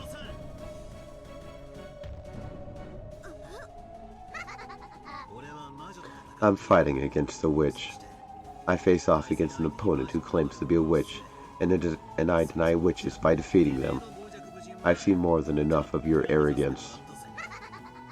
Then, Battler's eyes grew as sharp as blades as he stared down the cruel witch. What are you calling magic? What are you calling witches? You're no witch. I'll rip that mask off and tear it to shreds. Virgilia, get ready to fight. Understood. Preparations are complete, so go whenever you're ready. Beatrice, stay back and rest. Indeed. Beato looked at Battler timidly. She still hadn't been acknowledged as his opponent. Was she qualified to watch the game board from the sidelines? Beato, stay back and watch. I'll tear it off. I'll thoroughly dismantle this fake witch. I won't let someone like this call themselves a witch. You protected the honor of true witches. You don't need to say anything. On your behalf, I'll teach her that the name of the Golden Witch definitely isn't that cheap. Battler. Those are the general rules. Thank you, Runaway. I get most of the rules now. I see. You can't win with magic, so you came to face off with me in a world where victory is decided by something other than magic. Foolish people. So you really think you can win against me with twisted logic? Yeah, I do. I'll crush all of your twisted logic, Antiva. I am not Tiva. That is the name of the old shell I shed. I am a true witch, born inside of her. Don't try to trick me. Your true form isn't a witch or anything like it, but a flesh and blood human. The human culprit, Ushiromiya Eva. Regalia. Reconstruct the second twilight. Understood. On the second twilight, Rosa and Maria were killed in the Rose Garden. We begin by applying the Eva culprit theory for that case. Yeah, I'm gonna turn those off. Give me 1 second. Those are getting kind of annoying. They sometimes matched up, but not for now.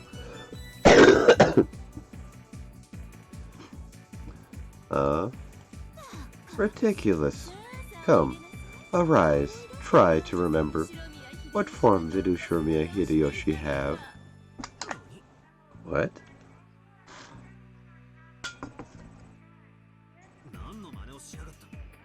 What's this supposed to be? It's the summoning of the dead. A witch can easily bring even the dead up to the stands for testimony. Oh, thank you for the host. Hello.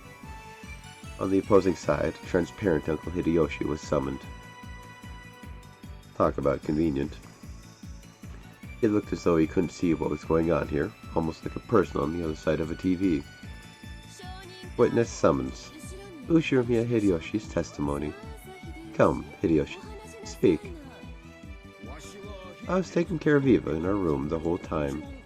Of course, Eva didn't leave the room. Aunt Eva, around here, testimony that isn't read isn't worth crap. I demand that he repeats it again in red. Oh yeah, that's right. Sure, say it in red.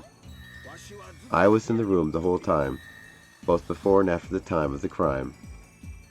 See? Look. This makes it impossible for Eva to be the culprit. Right? How will you counter this? Quite easily. Ridiculous. That move's so lame I could yawn. Beato never used such childish tricks, not even once. Battler. Repeat it. Aunt Eva was also in the room for the entire time, before and after the crime. Uncle Hideyoshi was just there to create an alibi. He made him stay in the room and stealthily snuck out. If that isn't true, this guy should be able to say so in red. But I refuse to repeat it. Hideyoshi's evidence is sufficient. There's no need for me to repeat that, right? She has refused. You need show no mercy. This is check. Yeah, I'll take it. This opponent's slow. Check. Maybe Uncle Hideyoshi didn't leave the room the whole time, but saying he was taking care of you the whole time is a bright red lie. Therefore, no alibi exists for you. You had a chance to slip out of the room and kill Aunt Rosa and Maria. If you think you can dodge that, try proclaiming in red that Aunt Eva didn't take a step outside of her room. You can't, right? Checkmate. What the hell? I don't get it. Sorry, Aunt Eva. Even if you aren't used to the rules, beating your opponent down with all your strength is how this game is played. Right, Beato? Indeed. The witch side resigns. Let us continue to the next game. Next, it's the 4th through 6th twilights. It seemed that the witch still didn't understand how to make the winning move, and she lost her composure and irritation. She was probably also angry that a shot had been taken at her while she still didn't get what was going on. However, I won't go easy on her at all. Just like she didn't go easy on the victims at all, I won't go easy on her. Virgilia, next crime. Let's reconstruct the case with Dad and the rest. Understood.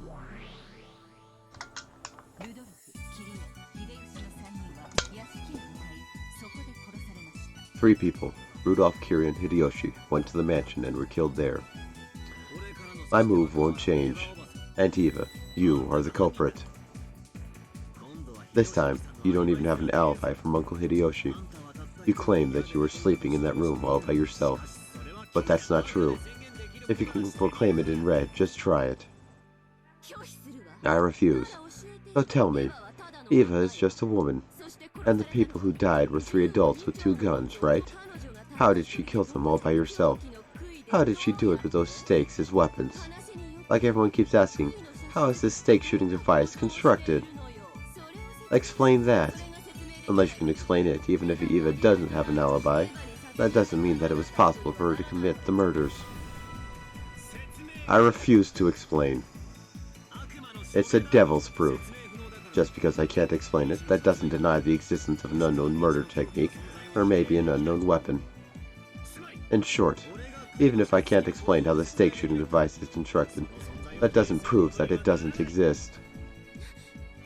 What the hell? Does that ridiculousness even count? Your devil's proof is valid. Agreed. It's a valid devil's proof. Battler-kun claimed that a stake shooting device exists without bearing the responsibility of explaining how it is constructed. The witch side cannot object to this move. Not bad. How pushy. Well, there's this ill-natured witch who trained me well. This is check, okay? Try saying in red that Aunt Eva didn't take a step outside of that room. That's right. You shouldn't be able to say it. If you can't say it, it's over. Checkmate. That's so irrational. This is messed up. Those are the rules of this game. How about some black tea first? And some delicious cookies as well. I don't need all that. That pisses me off. So you fight like a coward just because you can't win with magic. Don't get irritated. Drink some black tea or something. I'll take mine straight. What about you, Beato? I am fine. More importantly, Battler, don't let your guard down. Your opponent is only unfamiliar with the rules. This will only really start once your opponent gets the gist of it. But I'll crush her. I'll thoroughly crush her, because she isn't a witch. If I accept her as a witch, all your stubbornness will count for nothing. I don't care what kind of irrational arguments or twisted logic I have to use. I'll crush her with all my heart and soul. Battler sighed, then stuck with the evil culprit theory to explain Kraus and Natsuhi, the 7th and 8th Twilights, in the exact same way. At the time, there had been no one on the first floor except for Eva and the victims. As before, no one could establish an alibi for Eva. Back then, Eva had claimed that they disappeared while she went to the bathroom. But there was nothing to support that the witch side couldn't repeat it in red either. Using the same style of argument as the question regarding the stake shooting machine, the witch side asked once more how Eva could have strangled both of them at the same time, all by herself. But of course, Battler splendidly counterattacked by refusing to explain because of the devil's proof. Under the storm and stress of Battler's spirit, the witch side was completely swallowed up, having to resign 3 times during the short period of time she had to grasp the rules.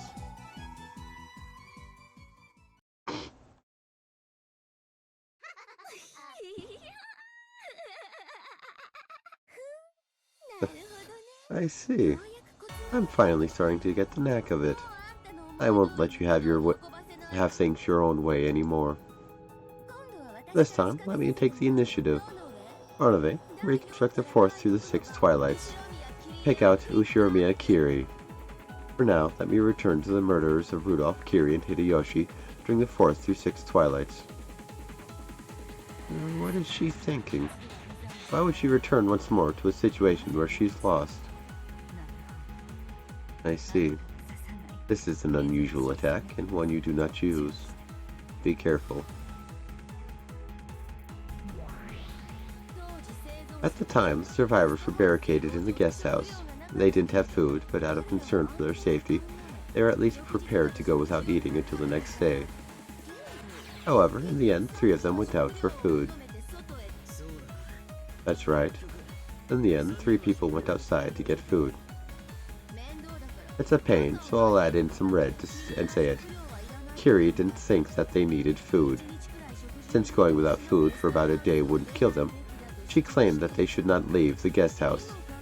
And yet she herself suggested that they leave the guest house to get food. Isn't that a contradiction? Yes, a spectacular contradiction. The contradiction exists in Kiri's pattern of behavior. That contradiction was created by me with magic. In other words, I controlled Kiri using magic and made her say that to lure the sacrifices outside. Ridiculous. There's no way that kind of magic exists. It's a devil's proof, right? Just because you don't know about the magic doesn't deny its existence. And I don't bear the responsibility of acting out that magic for you. And yet, you have even less room to counter this argument. I wonder if it's okay to fight this way. Yes, it is truly a spectacular move. Bachelor-sama, your response, if you please. That's a weird strategy she's taking. But just what is this? She has placed a piece attacking Ushimiya Kiri's pattern of behavior. As has already been explained, Kiri's pattern of behavior had her saying that they should not go outside or head to the mansion in order to get food. And yet, she herself took the initiative, taking a contradictory action of going out to get food.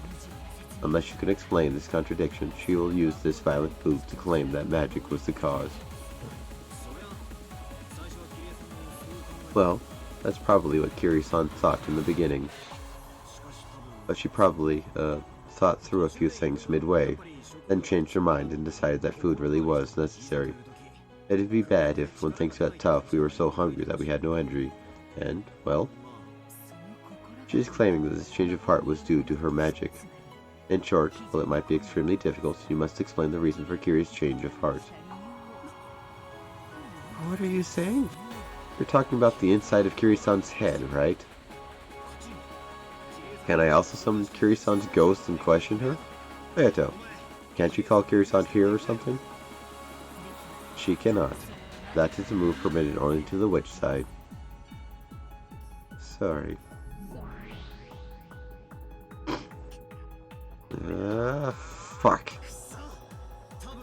She was probably, thinking of us kids and, on the whole, thought that food was necessary and... You must present your claim through objective means. You'll need concrete proof that Kiri changed her mind and decided that food really was necessary for some specific reason. For example, if someone heard her say that, or if it was written down somewhere.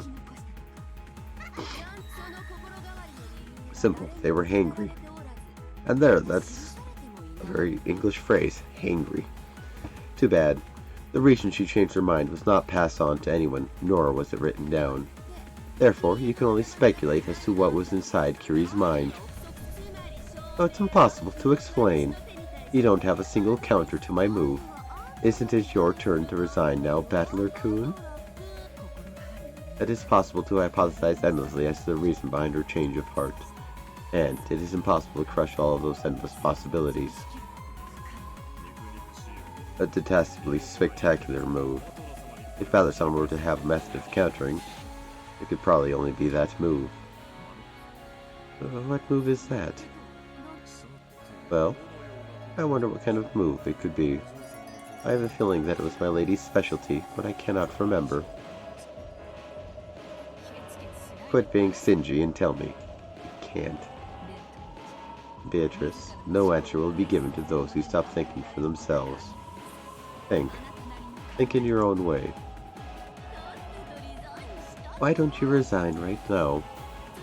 And I'll corner you even more with red. Until the last instant before she died, Kiri's behavior pattern of not going to get food equals not going to the mansion was maintained.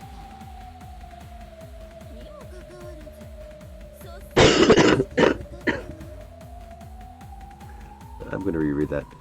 Until the last instant before she died, Kiri's behavior pattern of not going to get food equals not going to the mansion was maintained. And yet she took the initiative and headed towards the mansion. She was pushing a cart ready to carry food. Why that contradiction? Because I controlled her with magic? This is proof that my magic exists and that I am a witch. Shut the hell up. Are you saying that she never even changed her mind? Well, hello. Yes, I am. The whole time until she died, Kiri-san thought, we don't need food, and we won't go to the mansion. Then why did she step forward herself and say that she should go to get food, and go to the mansion? Hello, by the way. And I have a very simple explanation for this, but I'm not going to say and see if I'm correct. Are you saying that Kiri-san was being controlled with magic? That's stupid! How should I break through this magic? If only Kiri were here and just told us the reason behind her change of heart. No, I've already been told in red that she never even changed her mind. What should I do? There's no move that the human side can counter with. There is. The more I learn about this game, the more advantageous the will seem for the witch, right? Even if I lose in a lot of areas, if I can win in just one, that alone can display the existence of a witch. Something else. In other words, Battler-kun has no way of denying witches other than a complete victory.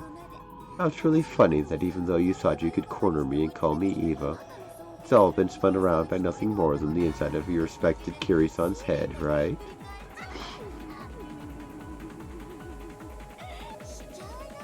Just do it. Resign. If only you just accept it. If only you just lose. Damn it. It's impossible for a human to prove. I can't do anything but guess at what the dead were thinking when they acted. Furthermore, I can't deny the magic based on conjecture alone. To break through it, I need objective proof as to why Kiri-san had a change of heart. But, damn it. It's been said in red that no proof exists as to why she changed her mind and wanted food. What should I do? Damn it.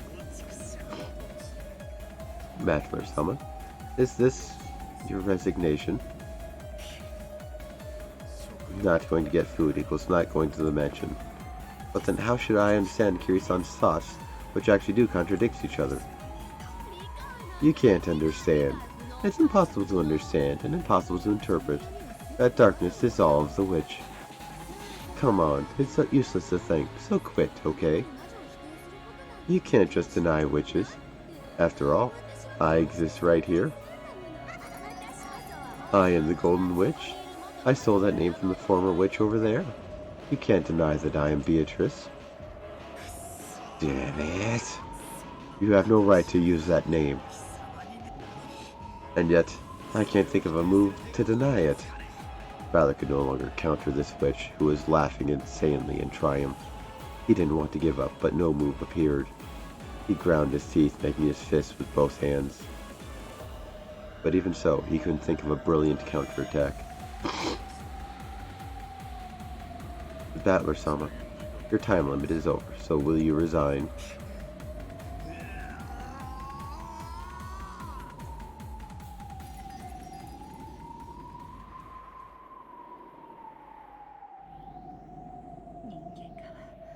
The human side has no move in response. It will Wait. There is a counter. What did you say? What kind of mood could possibly exist, predecessor-sama? Won't you tell me what kind of move could deny this magic of Beatrice's? You can't. It's impossible. As the proposition that not going to get food equals not going to the mansion cannot be explained by itself, I will explain it with a contrapositive. In short, you can also explain it with the she went to the mansion equals she had a goal other than food. This is less my specialty, Hempel's Raven, than it is Battler's specialty, chessboard thinking. If it was impossible for Kiri to have gone to the mansion with food as a goal, then we can only explain it by saying she had another reason that got her to go outside despite that. In other words, if we can prove that she had such a goal, we can defeat this magic. I see. So, she didn't go to the mansion with food as a goal, but she had a different goal. And she said she wanted to go and get food in order to disguise her real goal. True enough, it might be possible to find an explanation that way. But how? Teacher, reconstruct the scene of Kiri's death. We cannot summon a ghost, but inspecting the corpse ought to be a right allowed to the human side. Yes, there is no problem.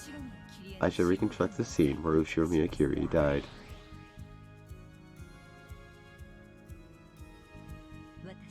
We cannot call Kiri's ghost here, but by finding out what Kiri left behind, we may be able to use that as a weapon.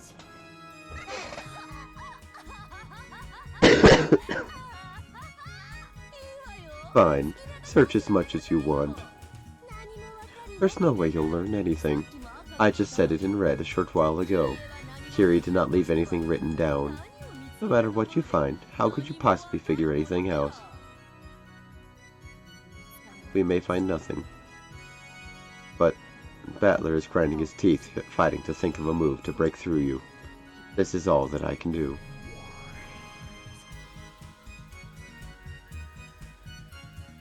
Beatrice landed on her feet in the reconstructed hall, approached Kiri's corpse and wandered about, observing. I'm completely clueless when it comes to fighting on the human side. We need to find evidence, right? Then what should I search for? The great Lady Beatrice is getting down on her knees and crawling around, and she's even indecently searching a corpse. That look suits you. Say whatever you wish. I cannot do any more than this. I care not how I am despised. However, I cannot throw Battler away, as he is fighting for my honor. Even if I must crawl on the ground and search through dead flesh, I must answer to that responsibility. Bathed in the witch's sneers, Beato searched through Kiri's corpse. She fished through the pockets, taking what was inside out and laying it on the floor. Laid on the floor was a handkerchief, tissue, a key to her house, the stub of a boat ticket, a lighter, a cigarette butt, and a single 100-yen coin. There was no special, suspicious object. Although Beato was down on all fours and being sneered at, that was all she could find.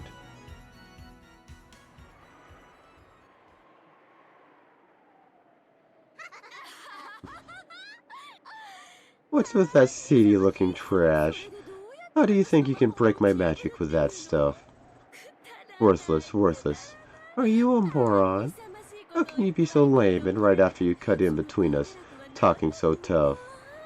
How pathetic, how embarrassing. If only you could just give up and die.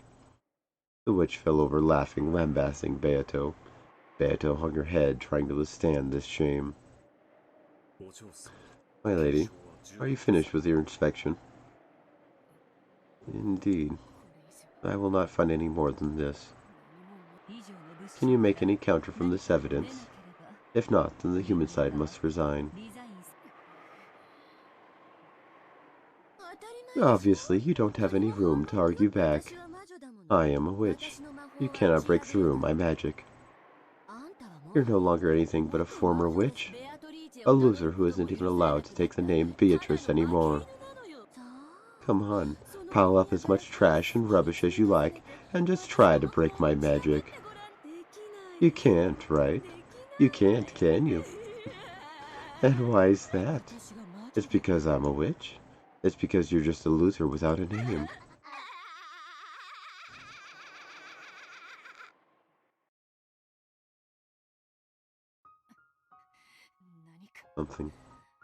Something should be here.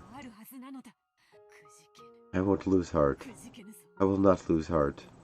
No matter how much I am sneered at, Battler is fighting for my honor. For the sake of his honor, I must not lose heart. As Beato held back tears at the words of humiliation she was being showered with, she tried to find if Kiri was holding something else, to find something that could save Battler from his plight, searching earnestly. However, Nothing more came up. Damn it. Please, Ushirimi Akiri, you must save your son from his plight. Please, after death, lend me power for his sake. However, Kiri's body did not answer. It was only natural that a corpse would remain silent. No dead person existed that would answer Beato, who had lost the endless magic. It's pointless, pointless, pointless. Toying with the dead is a privilege only for witches. For you, who is neither a witch nor even a human, no one exists who will lend a hand. You'll be alone for all eternity. You have no witch or human allies, and no one will save you. If that's frustrating, why don't you cry? If only you just apologize, saying, I'm sorry, I'm so useless. Sorry, Battler. I couldn't help you at all. No, that's enough. Thanks, Beato. I won't waste your efforts. I don't need consoling. Just how could you possibly argue back with this pile of rubbish? Just how could you possibly strike back with this rubbish I scraped together while she sneered at me? In front of Beato, who was still crawling on all fours and hitting the pile of objects she had left behind with her fist, Battler also crouched. And, after patting her on the shoulder in thanks, he moved that hand to the ground and picked up the cigarette butt and held it up over his head.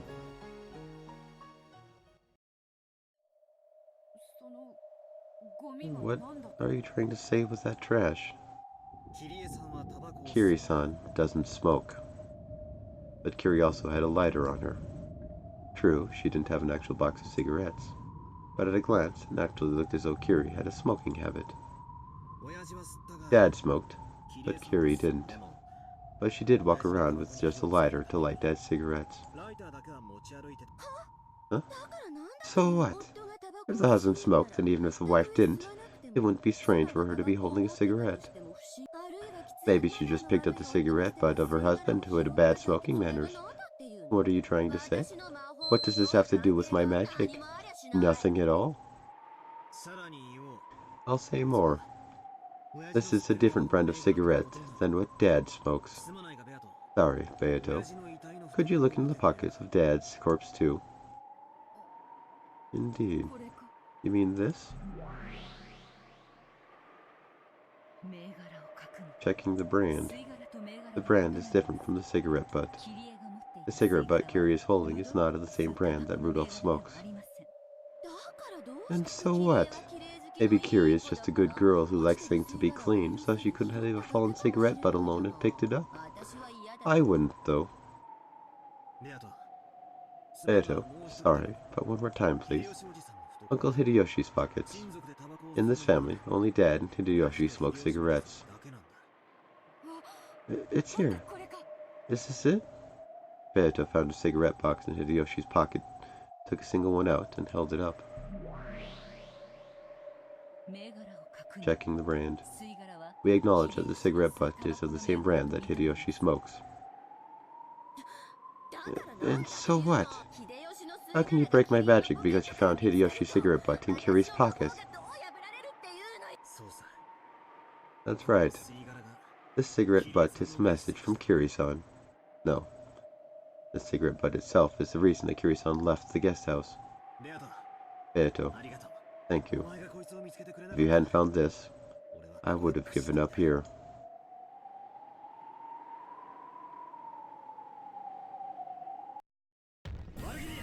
Virgilia, reconstruct the situation. The guest house after came to light that Aunt Rosa and Marie had been killed on the second twilight. Understood. Let's see where this goes. Understood. Reconstructing now. After Rosa and Maria's deaths, the remaining survivors rechecked all of the doors and windows in the mansion. They constructed a barricade. They reconfirmed that their defenses were solid. There's nothing suspicious about that at all. What are you trying to say? Why are you bringing up the second twilight when we're talking about the fourth twilight and after?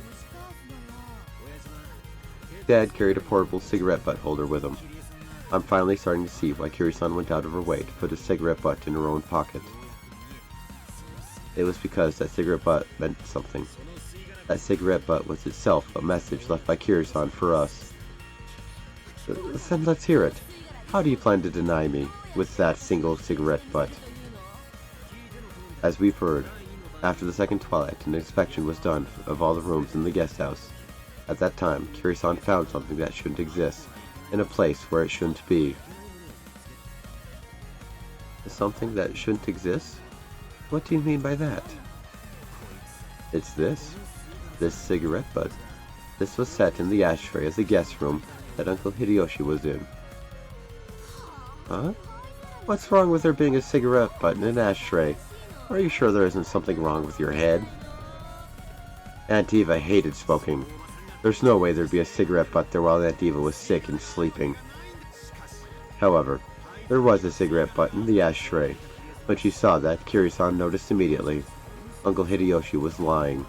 She realized that Aunt Eva hadn't really been sleeping, and that she snuck out of the room.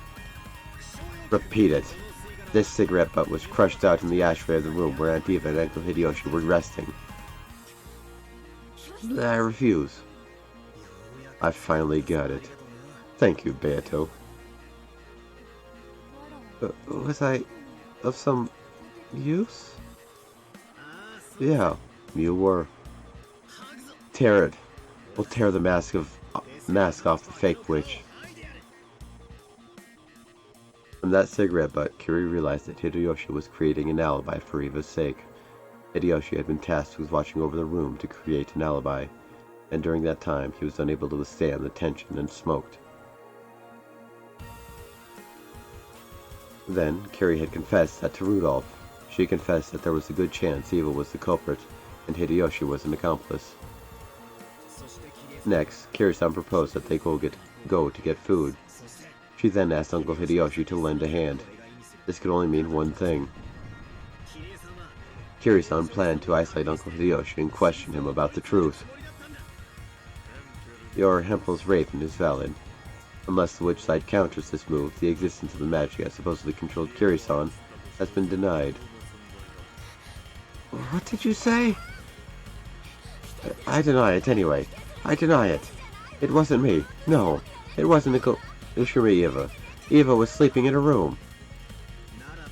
Then try saying it. Yeah, you can't say it. You can't say it this time either. Repeat it. At that time, Ushimi Eva did not take a step outside of her room. What the hell is that?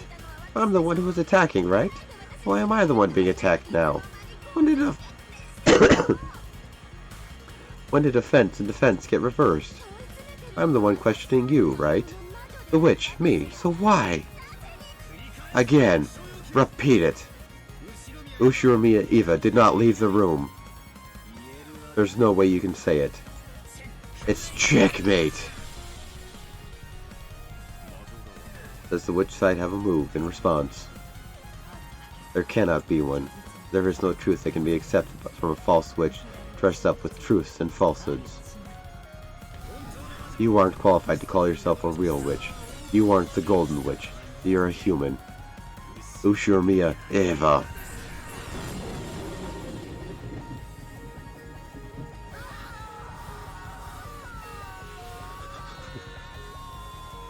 The witch howled. Her entire body was burned with a tremendous heat that denied her own magic and existence as she let out a howl like a dragon. Her body flickered repeatedly, flashing as though Eva's figure and the witch's figure overlapped.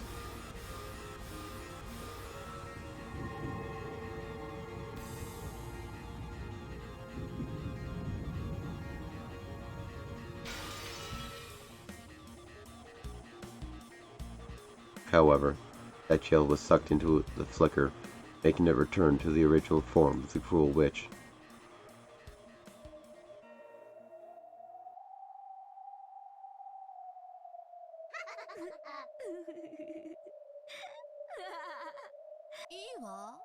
Sure. If you want to call me Ushimi Eva, then go ahead and do that. That's right. I actually can't repulse all moves related to Ushimi Eva being the culprit. I may have been dragged down from the position of the Golden Witch, and you might call me Ushimi Eva now. But you know what? That by itself doesn't mean that witches and magic have been denied. I'll teach you, starting now. I'll teach you that I am not Ushimiya Eva, nor a human, but a real witch. Take a look at this red truth. When the witch clapped her hands, time advanced in the world of the game board.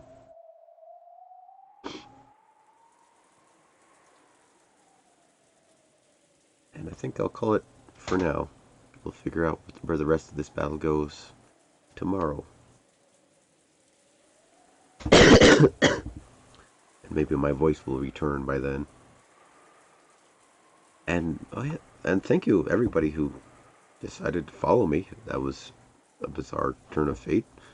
I was not expecting that. But yeah, it's after 6. My time is up.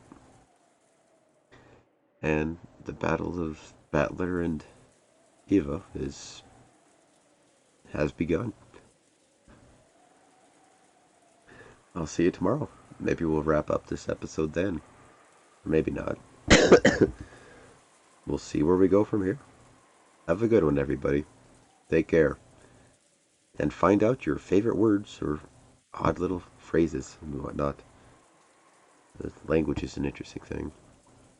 I'm going to have to look back and see what some of my favorite words are.